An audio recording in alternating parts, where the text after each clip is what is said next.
how is BB different from Brittany B? So Brittany B, I feel like I've branded Brittany B very well as a songwriter, vocal producer, executive, boss woman, boss babe. And it was embedded in people's minds, right? And so I had to rebrand and get people to see the creative side of me as an artist. Mm-hmm. And I wanted also just like even reflection in terms of in the writing, songwriting credits versus like my own music. I wanted to make sure that my moniker stood out. Okay. And those are my initials, BB. Yeah, yes, So BB. So yeah, BB is me.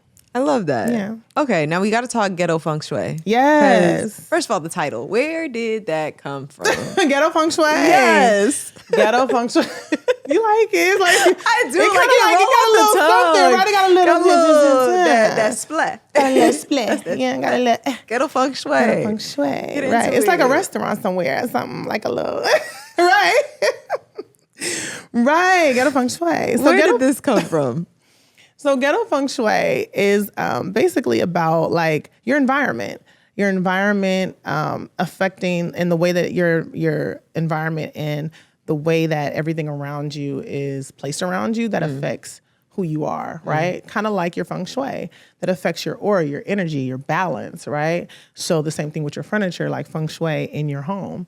Right? You want to put your plants near the light. You want to put it near the window. You want to put your, bed against the wall this way. Those type of things, right? So I feel like my environment, when writing my first album, Ghetto Feng Shui, my environment, which was Compton, California, the way that everything was laid out for me, right? Where I went to school, who I hung with, my family, my parents, the lack of my father, all those different things made up kind of like who I am and what you get on Ghetto Feng Shui on that album. I like that. I like that. And I love talking to people who are like born and raised in LA. I feel like being born and raised here is such a privilege, especially if you're a creative, but it's like hard to be born and raised here and not be a creative on some kind of medium, I feel like. Yeah. How do you feel like that played into who you are and like who you're becoming? I mean, I'm Compton. I'm Compton all the way. You know what I mean? It is what it is. 310, baby. You know what I mean? 90220. Okay. 90221. That's a zip code. Period. Okay. But at the same time, like, I feel like a lot of people come here to pursue their dreams. Mm-hmm. They come to Hollywood to pursue their dreams. And so I have a lot of friends who aren't from here. And I always feel like when being from here, I don't want to say we take it for granted sometimes. Like, we take the beaches are right there. I grew up with the beach. And then I have friends who come here, who visit, and they're like, can we go to the beach? And I'd be like, it's Venice or whatever, But then I have to be like, oh my God, I have to be in a state of gratitude. Like, we have the beach. We have things that people dream about or see about on television. And so growing up for me here, I'm just like grateful that I was born here. Love for that. For real. Yeah. I'm from Miami, so my favorite thing when I like moved to DC, I'm from where people vacation. Like, please, like, you know what I'm saying? Yeah. Like, talk to me nice. And it's crazy. I don't go to Miami that much. Like, I want to go. I was so ready to leave Miami or leave Florida, period, when I left. That like, because I didn't go to college far from home. I went to college at Florida Atlantic, so I was like an hour and some change away from the crib. I went to school in Carson. Okay, so which is like you can literally like up the street, like on the other side of Greenleaf Avenue. So Carson, like I wasn't born in Miami, but I moved to Miami when I was 3. So like being raised in Miami damn near my whole life, like.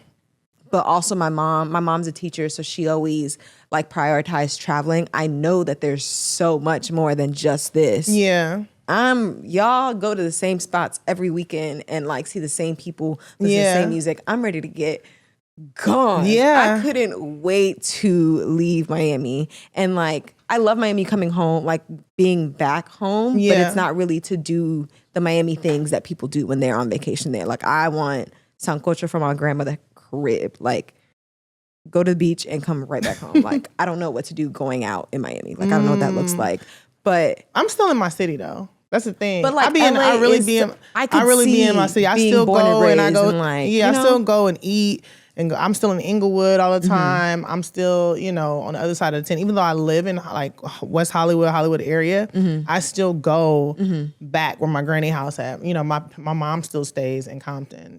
My brother still stays in Compton, and like I still go and be a part of my culture. I got like all that stuff. My uncles, my homies, like my big homies, all that kind of stuff, because it's important. Yeah, it keeps me grounded. Reality because check. I deal with so much Hollywood stuff. This shit different for real, right? You know this what I mean? Different. So I'm still like homegrown. I love that. No, yeah, I love going home when I do, but it's not really to like do the live on Monday. Like I'm at home. Oh yeah, y'all got real. live, huh? I never been. I want to go. I've been once, and it was like last year. Like, people ask me like what to do for fun in Miami. I'm like, I don't know. Like, go to the beach and go home. Like, I don't know. No, now DC different. I was in DC 5 years. DC, I know where to go. I like DC. I love DC. I like DC. Outside from the winters, that's when I realized that I don't need all 4 seasons. I don't need all 4. I need a season, because out here we don't have no seasons. That's the only thing. I love it. Like when I go to New York and see my friends in New York, I be so excited to pull my trench coats out of the closet. In fact, you couldn't pay me to go to New York between like November through March. I'm cool. I'm hella cool off that. Bruh. I'm hella cool. I'm outside. How many layers do you really need? Listen. To still be cold? No. I need the fact. Listen. The less clothes, the better. I love this trend of people holding, what are you going to be wearing this summer? And it's just floss. Right? Yeah. No, for real. For real, because I might just... Yeah. I mean, I got 2 inches of hair. You might see 2 inches of a bikini. Look. Yeah. Right.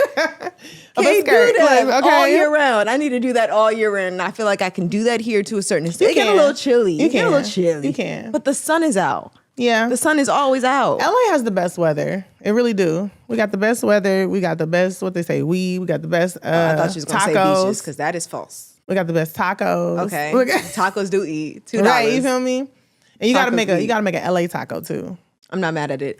I went to this event at Hooray. They had like an event on a Friday, and the taco man that they had Man, listen, I grew up with the taco man, the corn man comes by my house. Making he making them on site and doing best tacos I think I've had since I've been in LA. Elote, all that. I'm not crazy about elote, if I'm being honest. I'm not crazy about it. Maybe I haven't had it right just yet. The ice cream Now, you know truck. what I will say? Whoever decided to put tahini on a watermelon. Oh yeah, tahini on a watermelon. Come to the front.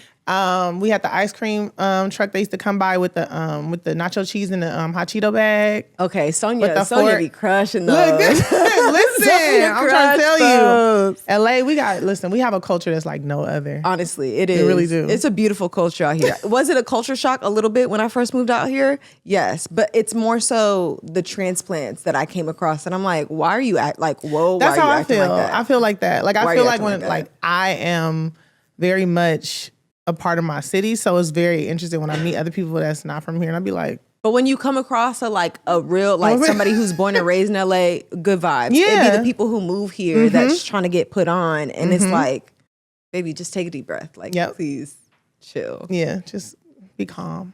Literally. Right. Okay, we went. It's all good. We went. It's all good. Okay. See, my next question was going to be about growing up in Compton, but you already answered that. Growing up in Compton, I mean, okay, so I'm the oldest. Okay. I have 2 baby brothers. What's your zodiac sign? I'm an Aries. Okay. Shout out the fire sign. Yeah, I'm a fire sign, period. April 3rd. And growing up in Compton. Wait, happy belated. That's you. That was like yesterday. Continue. Yeah. I'm still celebrating. Period. As you should, all month. All month, right. Shit. So my brothers, I have 2 brothers. I grew up with my grandparents, my grandmothers and stuff. And yeah, I just I feel like Compton got its own thing going. You know what I mean? And it was farmland before. You know, my uncle had a farm there with horses and all that kind of stuff. So it was just very interesting, very different. But I feel like everything that I've been through has prepared me for where I am now. That's beautiful. You also grew up in the church heavy. A little bit, Is that correct? A little bit, How would you say that early experience shows up in your music today? Oh man.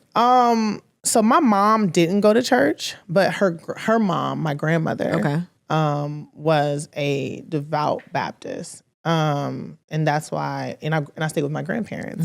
And so I had to go to church every day.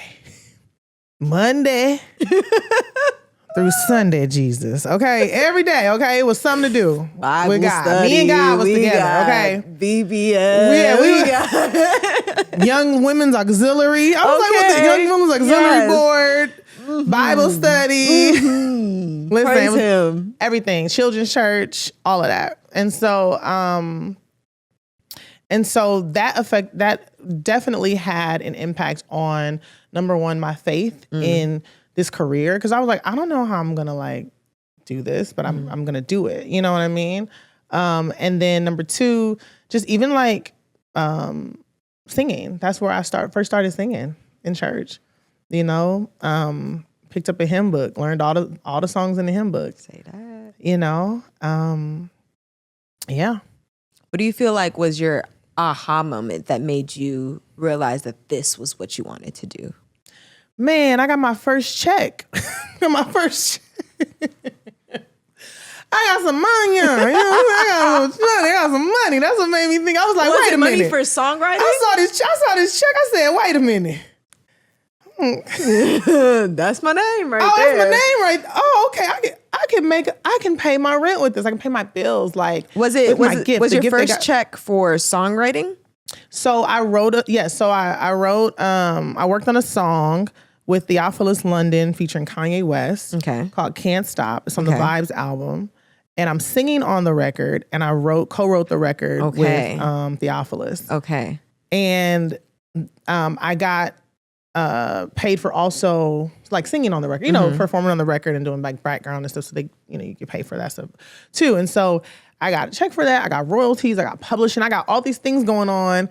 And I was like, oh, do you get all of this? All of these amenities? Like all of these things, you know? Because I have been, you know, grinding and doing things for a long time. And I was like, wow. And so once that happened, I was like, okay, I think I could. Yeah. You know what? Hell yeah. So I just got to keep doing this. Okay. Yeah. R&B Only Live is a show that will take you on a journey of R&B music from past, present, and future.